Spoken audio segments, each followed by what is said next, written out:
about you? You want to give her a try? So we're going on the word of a convicted felon called Tricks? Yes, it was his last request. Well then. Just aim for the circle.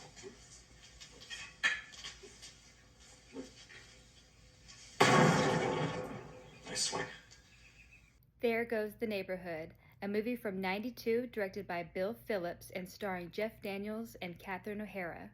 Jeff Daniels plays a prison psychologist who gets a tip from a fellow inmate about a large sum of money that's hidden under a house. Some other inmates overhear it, and then they race over to the house to try to get it first. The movie starts off with Jeff Daniels. He's waking up from his apartment, he's playing phone messages, and one of the messages is from his girlfriend who suddenly breaks up with him but also drains his account, and she's like, sorry, hope you're not mad. So he's already just having some bad luck. And then it shows him at the prison, and he's doing a therapy session with all the inmates and trying to get all of them to open up, but it's obviously not working. They're not participating, and they're disrespecting him. But there's one inmate there that he does like named Tricks, and unfortunately Tricks is dying of cancer, but he lets him in on a little secret. Jeff Daniels' name is Willis, by the way, and Tricks tells him that he had robbed a casino many years ago and hid $8.5 million in a basement in a house, and he tells him the address. But as he's giving him the numbers of the address, some fellow inmates next door are trying to listen in on their conversation. So they get all of the numbers, but the last one, because a cell door hits and it makes a big noise, but they pretty much got the most of the address. Dig down 7 feet in the basement of a house in Cherry Hill. It was new then. Jackson Siegel and his concrete company did the whole neighborhood. He poured a foundation over it the same day. You do 3 circles in a triangle in the cement. Dig there. 73 20 Pleasant Street. The inmates in question is Lyle, Harry, and Marvin, and we'll get back to them in a second. But the next day it shows the neighborhood, and we're introduced to a few couples. The first couple, one of them is Rhea Perlman, and her husband is Dabney Coleman. And they're the nosy neighbors. They got binoculars, and they're always looking into everyone else's houses and trying to know their business. And then they also have a daughter, Swan. And the next couple is Norman and Petey, and they seem like a typical boring couple, but you'll find out more about them later. And then the last couple is Jessie, played by Catherine O'Hara, and unfortunately she's getting divorced from her husband, Albert, who's played by Jeremy Piven, who's going nuts.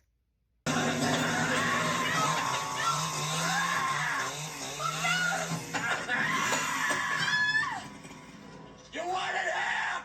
You got your half! I cut, you choose. You're a psychopath! After Albert's tantrum, they're interrupted by their realtor, Marty, and he's eager to sell their home, so he's been showing up throughout the movie with different couples and families, and he's just a real sleazeball. Later that night, it shows Lyle, Harry, and Marvin breaking out of prison. They go straight to Willis's apartment, and they blow it up, but thankfully Willis survives. So the inmates think that now that Willis is out of the way, they can go to the house and get that money. So the next day, the prisoners arrive at 7320, which was the number that they think they heard. And who lives there is Norman and Petey. Norman is shown backing out of the driveway because he was on his way to work, but he's quickly stopped by one of them, and so they go back inside the house. And so now they're held hostage. And they immediately ask them about where's the basement, and do they recall seeing circles and special symbols on the basement, and so they're trying to get to work immediately. Meanwhile, Willis is going to the correct house, and who lives there? Jessie. And she's working out, and so he pulls up. There's a for sale sign in the yard, so he takes the for sale sign and puts it in his truck, and then he knocks on her door. She answers and he says that he's the repairman and he's there to like fix her furnace. And so she's like, "Oh, did Albert send you?" And he was like, "Yeah." And so she like sends him down to the basement. So Willis is also looking for these special circles or symbols that his inmate Trix told him about. Later, Jesse goes downstairs with that for sale sign, and she asks him, like, "Why is my for sale sign in the back of your truck?" And so he was just like, "Why were you searching in my truck?" I don't know what your problem is, but there are circles somewhere in here that are worth a lot of money. Not this way. Over there. Call the police. Listen, there's money in this basement. You have 40 seconds left. No, millions. 32. What do you mean millions? Jesse kicks Willis out despite what he tells her. And of course, next door, where Norman and Petey are, Petey's treating the inmates like guests. So she's offering them coffee, and Harry especially like appreciates like her kindness. And Marvin wants Harry to like, "Hey, stop being so nice to our hostages and start getting to work." Marvin has this humongous drill, and he's about ready to drill right into the living room because they don't know exactly where these circles are. So he's just going to drill anywhere. And so Norman stops him, and he's like, "Hey, we have really nosy neighbors. So, like, we're going to have to figure out a plan for, to drown out that noise." He suggests having, like, a fake lawn service, like, coming over their house. And so he tells Lyle to, like, pretend to be, like, a lawn guy and, like, get a lawnmower. And, like, while that's going, then they'll, like, use the drill inside. And those nosy neighbors, their daughter Swan delivers papers in the neighborhood, so she's been going around, like, collecting her money. Marvin was using Norman to, like, help them dig, and Norman just happens to ask them, like, "Hey, like, what are you looking for anyway?" And at first, Marvin doesn't tell him, but then Norman gives some advice. Anything screws up, we're dead meat, right? So when I see you gentlemen being careless, I sort of take it personally. Spit it out. I guarantee that our nosy neighbors are already wondering about the van. Not to mention the kitchen shutters. So, if you want the cops off our backs, things have to look normal. They have to be seen going to work. It's impossible. Not quite. So you take the van, you drive off like you just finished work, and you park in the commuter lot.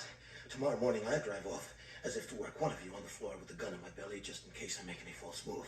Now, at the lot, we switch vehicles, drive back in the van, sneak me into the garage. Then you have the appearance of business as usual. May I suggest one thing? Since Lyle has already been seen by half the neighborhood mowing the lawn, that he continue a program of hedging, trimming, and pruning. I can make up a list. It's a good plan. But I don't like it. That night, Willis tries to call Jessie to explain again, but she hangs up on him. Later that night, Jessie hears a noise down in the basement, so she goes down there, and sure enough, Willis is there. So she screams and runs upstairs, and then he covers her mouth and, promise, like, please don't scream. And then he hits his head, and so he screams. So, like, the neighbors have woken up at this point. He asks her if he could have some ice for his head, and so they go upstairs, and she sneaks a can of, like, bug spray. And so when she gets the chance, she turns around and sprays his mouth, and so she runs over to the phone to try to call the police. While she's on the phone, he's telling her, like, "Hey, if you call the police, then no one gets the money." After some small talk, he offers her some of the money if he could, like, continue to try to find it. So they work a deal because already half the money is going to the inmate Trix's wife somewhere. So he was going to offer his half of the money.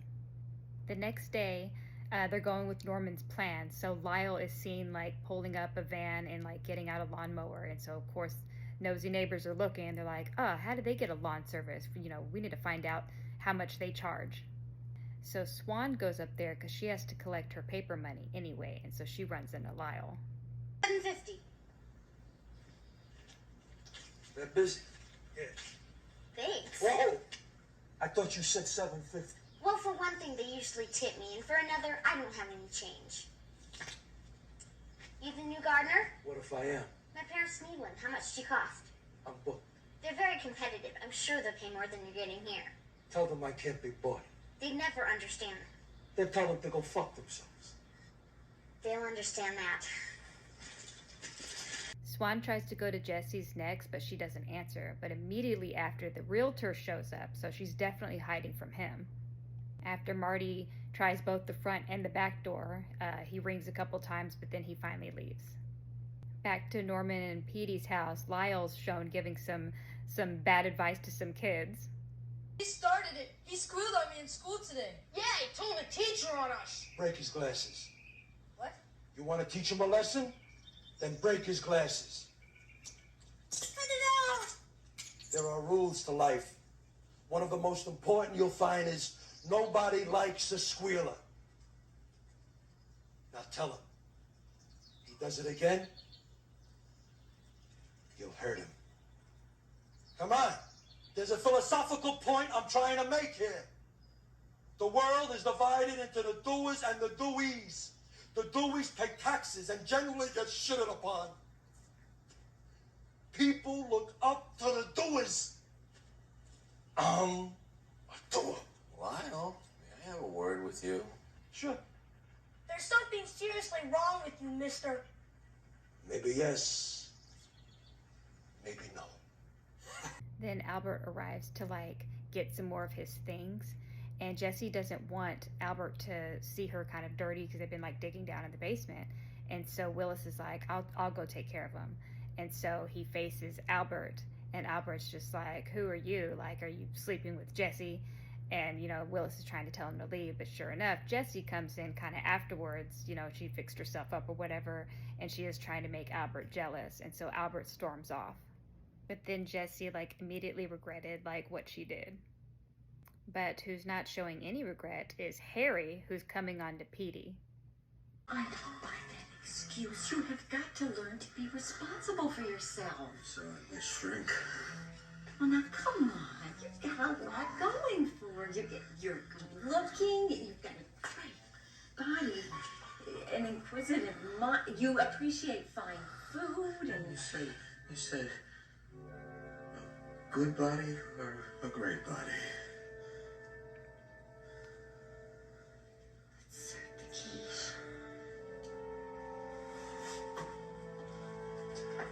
Later that night, they're all just in the living room watching a movie, and Marvin hears a noise, so he tells Lyle to go check it out. And so that's when Lyle discovers Willis next door. It shows him in the kitchen, and he's just like, oh my God. And so he goes back and tells everyone else hey, Willis is next door.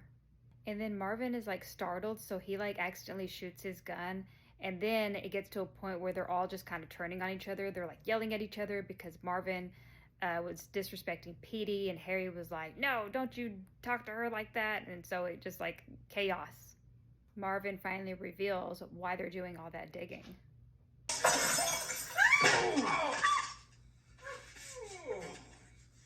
You stay away from me, Marvin. I'm not following any man who can't keep his cool under pressure.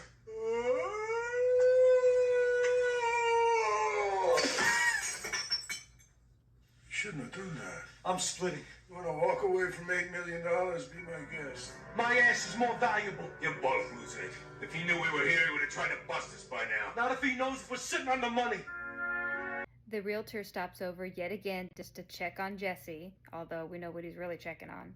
And so on his way out, he's he wants to go in for a hug, but he starts groping her, and she's like, what are you doing? And he's like, sorry, I can't help it. And so she's like, you haven't been making any of your meetings, have you? And he's just like, I try, but it's just hard. And so she tells him hey, you keep your hands off all the buyers. After he leaves, Swan comes back because she still has to collect. And so she starts asking questions. What are you digging? Jacuzzi. Just 10 more. And Swan, tell your parents that you met my cousin, Willie Goldberg. From Texas. You lost your accent. Did I? It's none of their business, in my opinion. What a nympho. So it's the middle of the night and Norm is digging, but they also hear some very distinct digging sounds coming from next door. And so that's when they were finally suspecting oh my God, did we get the wrong house? Willis wakes up, he goes downstairs, and sure enough, he discovers Jessie doing some digging. He's like, oh no you don't. So then he starts digging with her. Back next door, we suddenly see a different side of Norm. I said, what are you doing? We can't let him do what he wants. Shut up. Norm.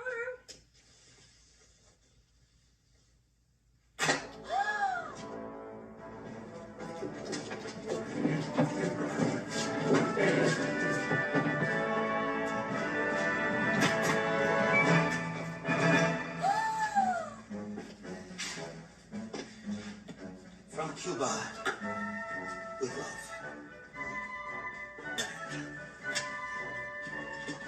Russia's finest.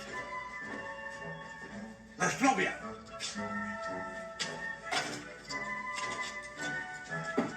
Compliments of resistance groups. Norm suggests digging a tunnel underneath between the two houses and using grenades to get their way through as well. Then the nosy couple with their binoculars notice both Lyle and Marv now, like dressed up in lawn service like uniforms, and now they're just like, hey, how come they have two people over there now? They see them walking over to Jesse's and they're like, how can she afford that? And she thought they were booked anyway, so they're marching right down to them. And so she asks them like, hey, how come y'all can't like mow our lawns? And so like they make them write their phone number down to call them as soon as they have availability. That's when Willis with a bow and arrow shoots Lyle. And here comes the realtor yet again with another couple. But Jesse tells him like, hey, come back in an hour, we're not ready. And so he leaves. And then Harry next door, he's checking on Petey, who's now handcuffed to the chair. And so he's just like asking her like, hey, can I get you anything? Like, are you doing okay? He asks her like, hey, what does PD stand for? And she tells him Penelope Diane. And so like that just sends him over the moon even more. Then their phone rings and it's Willis. He wants to meet outside and make a deal.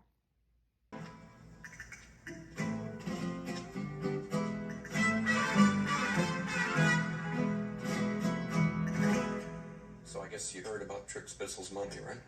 We've heard a rumor. Well, Trix wanted something done with half of it, but rest of it we could split between us all. Well, now, who is this one? Now they have 3 people over there. How can they afford 3 people? I gotta learn to read lips. All right, Lyle, you have got to work harder on those hostile feelings. You did hurt him, Willis. You shot him with an arrow. What are you blew up my apartment! I was Marvin.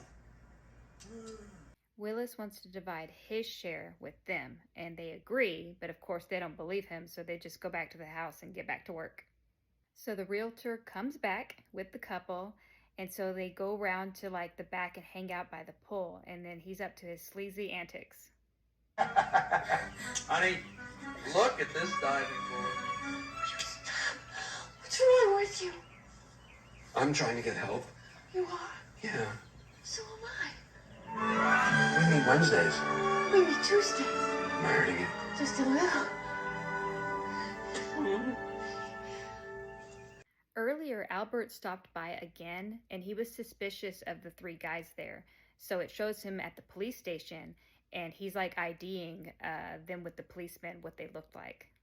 Back at Norm's, there's already a tunnel that connects between the houses, and so now all he has to do is drill upwards because they think they're right there under the basement. Unfortunately, he actually drills through the pool instead. Honey, be careful. Don't worry. It's party time!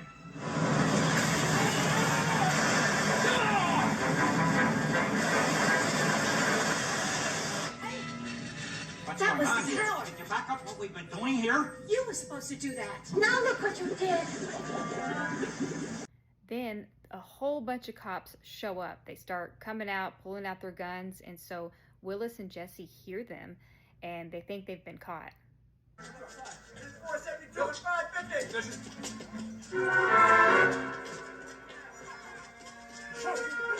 Hold your position. Ford, coming!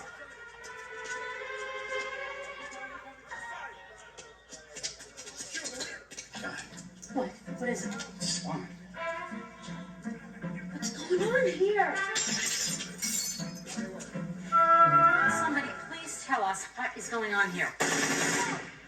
Back over gotta stop killing people! Now that's the landscape, man. Part of Norm and Petey's house is flooding due to the pool next door going through that tunnel and into their house. Marv asks Lyle where Harry is because they plan to escape. And Lyle's like, oh, he's with Petey. And so Marv's like, oh, he probably drowned. Forget about him. Sure enough, Harry has a saw and he's trying to get Petey loose from her handcuffs before it floods. And Norm even sees this, but he rather ditches them. And so he's showing in scuba gear trying to escape under the water.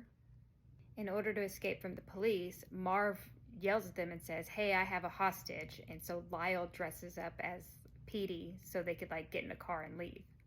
And just as the garage door opens and they're about to drive off, Petey, who's loose from the handcuffs, she's waving at the police from the front door, and she's trying to get their attention. And so now the police are like, hey, wait a minute, if she's over there, then who's in the car? So Petey tells the police that Harry actually saved her life, and so the other police raid the car, and so they have Marv and Lyle. Then the police ask Petey, hey, where's your husband? And so she's like, oh, I don't know. And finally, Jesse and Willis find the money, and so they take out the case and they're about to leave. But they hit a few snags. Hand it over! This is actually spoken for by several parties. Now!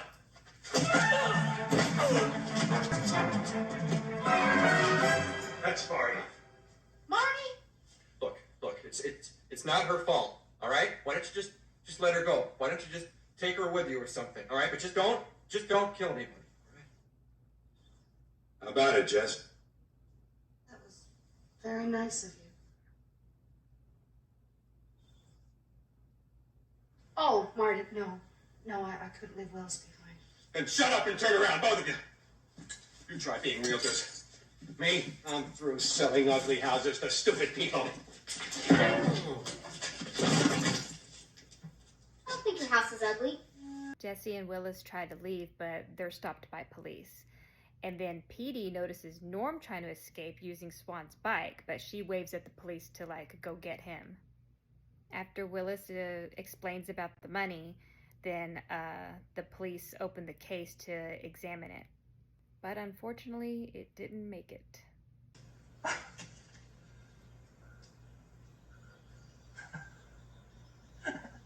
Well, I mean, look at...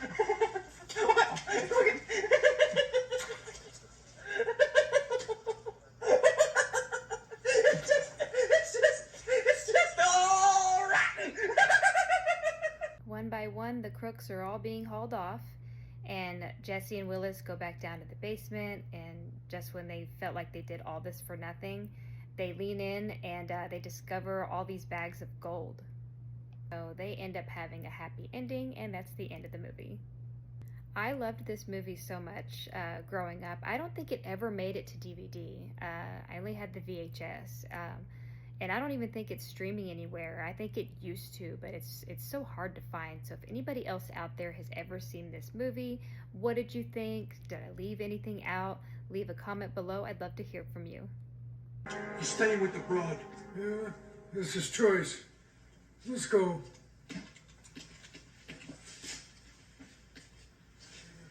Look nice. Thanks.